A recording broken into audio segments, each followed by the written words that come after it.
nakabasa ako ng mga ilang comments. May mga nagsasabi na, bakit ngayon lang inamin, dati hindi naman inaamin.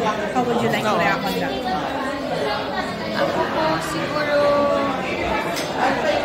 naniniwala ako na there is a right time and place for everything.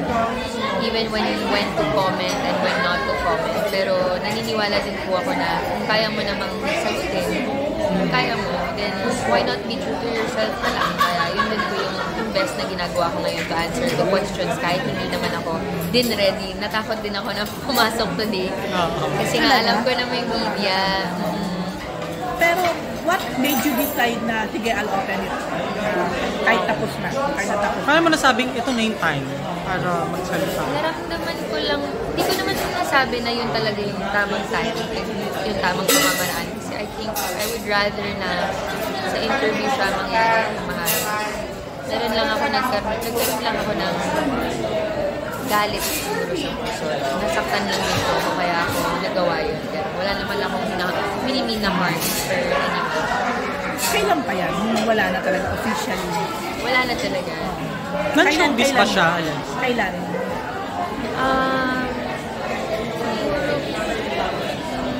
Hindi ko na lang po muna sasagutin yung tanong na yun. Okay, sige. Pero ito kasi, I'm sure very much aware ka naman. Ever since, talagang nalilink ka kay Sandro Marcos. Baka mulak na naman masabi. Sandro Marcos, oo.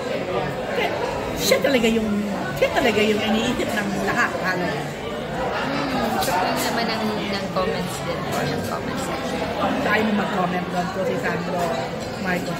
Nasabi ko na po yun sa live and nasabi ko na rin nata kanina po na may nag-video kasi kanina and nag-interview na, na-ambush interview na rin po ako. So, no further comments on that.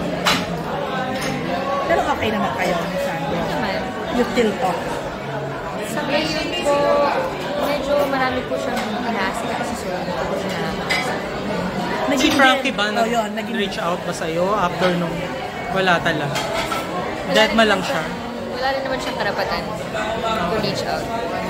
I mean, if she does, I don't know what she will say because I gave her a chance before na naging mabuting tao ako sa kanya pero hindi niya ako kaibigan ba kayo?